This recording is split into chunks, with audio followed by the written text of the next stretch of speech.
இன்றைக்கி ஒரு சூப்பரான கிரேப் ஜூஸ் எப்படி செய்கிறதுங்கிறதான் பார்க்க போகிறோம். அதுக்கு நான் இந்த மாதிரி பன்னீர் திராட்சை தான் வாங்கி வச்சுருக்கேன். இது விதைகள் உள்ள பன்னீர் திராட்சை உடம்புக்கு ரொம்பவே நல்லது. இதை பழமாக சாப்பிட்றதா இருந்தாலும் சரி, ஜூஸாக குடிக்கிறதாக இருந்தாலும் சரி, இந்த மாதிரி க்ளீனிங் மெத்தட் ட்ரை பண்ணுங்கள். ஏன்னா இந்த பன்னீர் திராட்சையை விளைவிக்கும் போது பார்த்திங்கன்னா அதில் பூச்சிக்கொல்லி மருந்துகள் உரங்கள்லாம் போட்டு விளைவிச்சிருப்பாங்க. கூடவே இதில் அழுக்குகள் இருக்கும். அதெல்லாம் போகிறதுக்கு பார்த்திங்கன்னா 2 டீஸ்பூன் கல் உப்பு, ஒரு 1/4 ஸ்பூன் மஞ்சள் தூள் போட்டு நல்லா தண்ணியில் இந்த பழங்களை நல்லா விரல்களால் நல்லா மசாஜ் கொடுக்குற மாதிரி நல்லா கழுவி எடுத்துக்கணும். திரும்பவும் ரெண்டாவது தண்ணியில் நல்லா இந்த மாதிரி ஒரு வாட்டி வாஷ் கொடுத்துட்டு அதுக்கப்புறம் நம்ம ஜூஸாவோ பழமாவோ சாப்பிடலாம்.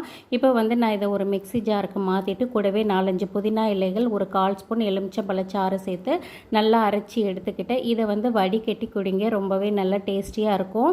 சர்க்கரை சேர்த்தாலும் நல்லா இருக்கும், சேர்க்கலனாலுமே நல்லாயிருக்கும்.